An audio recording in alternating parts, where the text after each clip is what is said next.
नमस्कार आपण समस्त को यह वीडियो बहुत बहुत स्वागत। तो आज वीडियो में आप सहित +2 सेकेंड इयर एमआई ओडिया तिनि तुंडरे भुवनेश्वर बेहेरा जो रही चैप्टरटा ताहार मु 1 मास क्वेश्चन आप सेयार करी। मुझे पूर्व आगर चैप्टर मैंने इतिहास पुष्पपुर वर्षा वर्णर 1 मास क्वेश्चन अलरेडी वीडियो बन सारी। जदि आपण देखना देखिपारे तो चलते स्टार्ट करवा तिनि तुंडरे। तो फास्ट क्वेश्चन, शासन पद्धति गुड़िक मध्य क्यों शासन सर्वोत्कृष्ट? शासन पद्धति गुड़िक मध्य गणतंत्र शासन ही सर्वोत्कृष्ट। माने जी सब शासन पद्धति अच्छी से मध्य गणतंत्र जो शासन रही ही शासन क्षेत्र में सर्वोत्कृष्ट।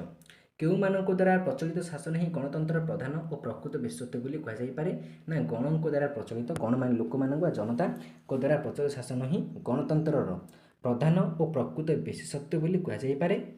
गणतंत्र शासन में लोके क्या शासन करती ना निजे निजक।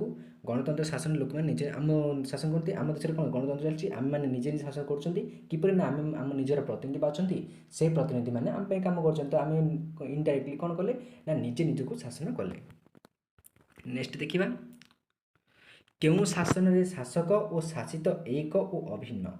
गणतंत्र शासन में शासक और शासित एक और अभिन्न। क्यों शासन में प्रभु किंबा दास शोषक किंबा शोषितर कल्पना करा जाय न पारे ना गणतंत्र शासन में प्रभु किंबा दास शोषक किंबा शोषितर कल्पना करा जाय न पारे। भारत में सामाजिक न्यायर स्वरूप किपरि ना लंकार हरिशब्द परि। कुसंस्कार पूर्ण साधारण शिक्षा विहीन समाज रे केउं अधिकार चिलिकार माछ परि स्वप्न और दुष्प्राप्य ना व्यक्तिगत अधिकार कौन कुसंस्कार पूर्ण साधारण शिक्षा विहीन समाज रे व्यक्तिगत अधिकार चिलिका माछ परि स्वप्न और दुष्प्राप्य। नेक्स्ट, गणतंत्र रे जनतार शासन किपरि हेबा स्वाभाविक ना परोक्ष?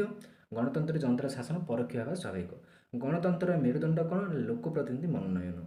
शासन संबंधी ज्ञान सुशिक्षित भोटदाता माने कौन है उपयुक्त लोक प्रतिनिधि।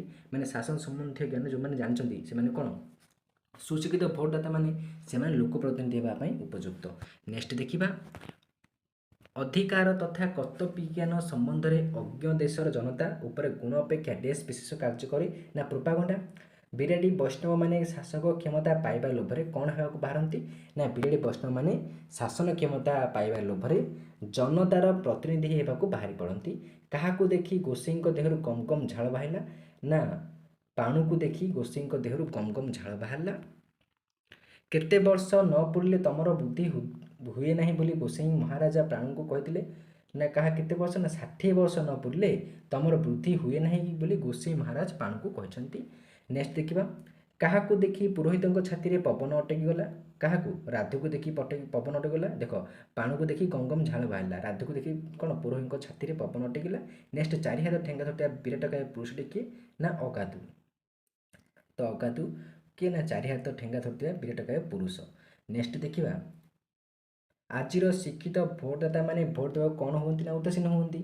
आजिर जनता जनार्दन काहापरी उठी ओठ चारि तला धरी प्रतिनिधि मान अनाई रुहति ना दुई बिराड़ी। आजिर जनता जनार्दन दुई बिराड़ी परी ओठ चाटी तराजु धरी प्रतिनिधि मान अनाई रुहति। गणतंत्र शासन ही बेस्ट शासन ए सन्देह नहीं ना श्रेष्ठ। गणतंत्र शासन में आमर आज अवस्था किए दायी आम निजे दायी।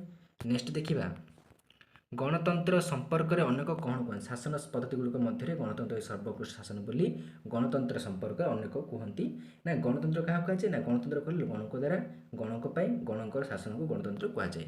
नेक्स्ट देखिबा, गणतंत्र प्रकृत प्रधान विशेषत्व कौन ना गणतंत्र प्रकृत प्रधान विशेषत्व हूँ गणक द्वारा शासन। क्यों शासन लोके निजे निजक शासन करती ना गणतंत्र शासन लोके निजे निजक शासन करती। गणतंत्र शासन में किए एक और अभिन्न ना गणतंत्र शासन में शासक और शासित एक और अभिन्न।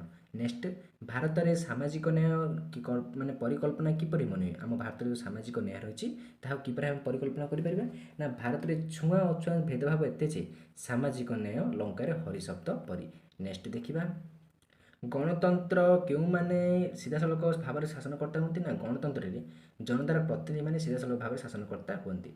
लोक प्रतिनिधि मनोनयन को गणतंत्र कौन बोली कहुए ना लोक प्रतिनिधि मनोनयन गणतंत्र मेरुदंड ମାନେ ଗଣତନ୍ତ୍ର ମେରୁଦଣ୍ଡ କିଏ ନା ଲୋକ ପ୍ରତିନିଧି ମନୋନୟନ ବୋଲି କୁହାଯାଇପାରେ। କୁହାଯାଇଛି ନାଗରିକଙ୍କର ଅଧିକାର ତଥା ପ୍ରତିନିଧି ବାଛିବାର ଗୁରୁତ୍ୱ ସମ୍ବନ୍ଧରେ ସଚେତନ ଦେଶର ଲୋକମାନେ କେଉଁ ଜ୍ଞାନ ସୁଶିକ୍ଷିତ ନା ନାଗରିକ ଅଧିକାର ତଥା ପ୍ରତିନିଧି ବାଛିବା ଗୁରୁତ୍ୱ ସମ୍ବନ୍ଧରେ ସଚେତନତା ଦେଶର ଲୋକମାନେ ଶାସନ ସମ୍ବନ୍ଧୀୟ ଜ୍ଞାନରେ ସୁଶିକ୍ଷିତ। ଯେଉଁ ଦେଶର ଜନତା ନିଜ ଅଧିକାର କର୍ତ୍ତବ୍ୟ ଜ୍ଞାନ ସମ୍ବନ୍ଧରେ ଅଜ୍ଞ ସେଠାରେ କ'ଣ ବିଶେଷ ଭାବେ କାମ କରେ ନା ପ୍ରୋପାଗାଣ୍ଡା ସେଠାରେ ବିଶେଷ ଭାବେ କାମ କରେ। ଭଲ ମନ୍ଦ ଚିହ୍ନିବାର ଯୋଗ୍ୟତା ଯେଉଁଠାରେ ନାହିଁ ସେଠାରେ ମୁଖ୍ୟତଃ କାହାର ଜୟ ହୁଏ ନା ପ୍ରୋପାଗାଣ୍ଡାର ଜୟ ହୋଇଥାଏ। ଆଗନ୍ତୁକ ଚିହ୍ନି ପାରି ଥଟମଟ ଗଳାରେ ପୁରୋହିତ କ'ଣ ପଚାରିଲେ ନା ଆଗନ୍ତୁକକୁ ଚିହ୍ନି ପାରି ଥଟମଟ ଗଳାରେ ପୁରୋହିତ ପାଣୁଗିରେ ବୋଲି ପଚାରିଲେ। ଗୋସେଇଁଙ୍କୁ କିଏ ଛେଳିଟିଏ ଦାନ ଦେଇଥିଲେ ନା ଗୋସେଇଁଙ୍କୁ ଯଜମାନ ଛେଳିଟିଏ ଦାନ ଦେଇଥିଲେ। କାହାକୁ ଦେଖି ଗୋସେଇଁଙ୍କ ଘାବରି ଗଲେ ନା କାହାକୁ ପାଣକୁ ଦେଖି ଗୋସେଇଁ ଘାବରି ଗଲେ। ନେକ୍ସଟ ଦେଖିବା ଗୋସେଇଁଙ୍କ ଆଗରେ ହଠାତ୍ ଆବିର୍ଭାବ ହୋଇଥିବା ବିରାଟକାୟ ପୁରୁଷ କିଏ ନା ଅଗାଧୁ, 4 ହାତ ଠେଙ୍ଗା ଧରିଛି। ଆଜି ଆମ ଦେଶରେ ଅଗଣିତ ପାଣୁ ରାଧୁ ଓ ଅଗାଧୁ କେଉଁ ଉଦ୍ଦେଶ୍ୟରେ ବାହାରୁଛନ୍ତି ନା ଆଜି ଆମ ଦେଶରେ ଅଗଣିତ ପାଣୁ ରାଧୁ ଅଗାଧୁ ଛେଳିକି କୁକୁର ଆଉ କୁକୁରକୁ ଛେଳି କରିବା ଉଦ୍ଦେଶ୍ୟରେ ବାହାରୁଛନ୍ତି। ନେକ୍ସଟ ଦେଖିବା ଅନେକ କ୍ଷେତ୍ରରେ ପାଣୁ ରାଧୁ ଓ ଅଗାଧୁମାନଙ୍କ ଜୟ ହେବାର କାରଣ କ'ଣ? ଅନେକ କ୍ଷେତ୍ରରେ ପାଣୁ ରାଧୁ ଅଗାଧୁମାନଙ୍କ ଜୟ ହେବାର କାରଣ ହେଉଛି ଶିକ୍ଷିତ ଭୋଟଦାତାମାନେ ଉଦାସୀନ ରହୁଛନ୍ତି। ଗୁଣହୀନ ଓ ନୀତିହୀନ ପ୍ରତିମାନେ କିପରି କ୍ଷମତା ପାଉଛନ୍ତି ନା ଗୁଣହୀନ ନୀତିହୀନ ପ୍ରତିମାନେ ପ୍ରଚାର ଶକ୍ତି ବଳରେ କ୍ଷମତା ପାଉଛନ୍ତି। ନେକ୍ସଟ ଦେଖିବା ଗୁଣହୀନ ଓ ନୀତିହୀନ ପ୍ରତିନିଧିମାନେ ବିବାଦୀ ଜନତାଙ୍କ ମଧ୍ୟରେ କେଉଁ ନ୍ୟାୟର ସୁବିଧା ବାଣ୍ଟନ୍ତି ନା ଗୁଣହୀନ ନୀତିହୀନ ପ୍ରତିନିଧିମାନେ ବିବାଦୀ ଜନତାଙ୍କ ମଧ୍ୟରେ ମାଙ୍କଡ଼ 2 ବିରାଡ଼ିଙ୍କୁ ପିଠା ବାଣ୍ଟିଲା ନ୍ୟାୟରେ ସୁବିଧା ବାଣ୍ଟୁଛନ୍ତି। ଜନତା ଜନାର୍ଦ୍ଦନ କାହାର ପରି ଓଠ ଚାଟି ପ୍ରତିନିଧିମାନଙ୍କୁ ଅନାଇ ରୁହନ୍ତି ନା ଜନତା ଜନାର୍ଦ୍ଦନ 2 ବିରାଡ଼ିଙ୍କ ପରି ଖାଲି ଓଠ ଚାଟି ପ୍ରତିନିଧିମାନଙ୍କୁ ଅନାଇ ରୁହନ୍ତି। ନେତାମାନଙ୍କର ରାଜନୈତିକ ପଟ ପରିବର୍ତ୍ତନ ହେଲେ କେଉଁ ଖେଳ ଆରମ୍ଭ ହୁଏ ନା ନେତାମାନେ ଯେତେବେଳେ ରାଜନୈତିକ ପଟ ପରିବର୍ତ୍ତନ କରନ୍ତି ସେତେବେଳେ ବାଉଁଶ ରାଣୀ ଖେଳ ଆରମ୍ଭ ହୁଏ। ମେଣ୍ଢାଶାଳ ଭିତରେ ଗଧିଆ କେଉଁ ପୋଷାକରେ ରହେ ନା ମେଣ୍ଢାଶାଳ ଭିତରେ ଗଧିଆ ମେଣ୍ଢା ପୋଷାକରେ ରହେ। ନେକ୍ସଟ ଦେଖିବା କେଉଁ ଶାସନ ଶ୍ରେଷ୍ଠ ଶାସନ ବୋଲି ଲେଖକ ଅଛି ନା ଗଣତନ୍ତ୍ର ଶାସନକୁ ଶ୍ରେଷ୍ଠ ଶାସନ ବୋଲି ଲେଖକ କହିଛନ୍ତି। ଗଣତନ୍ତ୍ରର ଆମର ଆଜି ଅବସ୍ଥା ପାଇଁ ଆମେ କାହାକୁ ଦାୟୀ କରାଯାଇଛି ନା ଗଣତନ୍ତ୍ର ଆମର ଆଜି ଅବସ୍ଥା ପାଇଁ ଆମେ ନିଜକୁ ଦାୟୀ ବୋଲି କରାଯାଇଛି। ଗଣଶିକ୍ଷା ଓ ଗଣଚେତନାର ଅଭାବ ଥିବା ଯାଏଁ କାହାର ସଫଳତା ଆଶା କରିବା ବିଡ଼ମ୍ବନା।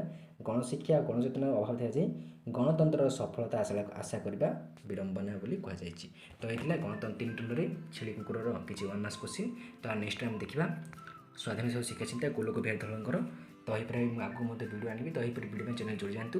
ଆଉ ଆପଣ ଯଦି ଏହାର ପିଡ଼ିଏଫ୍ ଚାହାନ୍ତି ଡେସ୍କ୍ରିପ୍ସନରେ ଟେଲିଗ୍ରାମ ଲିଙ୍କ୍ ଅଛି ସେଥିରେ ଜଏନ୍ ହେଇଯାନ୍ତୁ ଆପଣଙ୍କର ପିଡ଼ିଏଫ୍ ମିଳିଯିବ। ତ thank you to all of watching this video.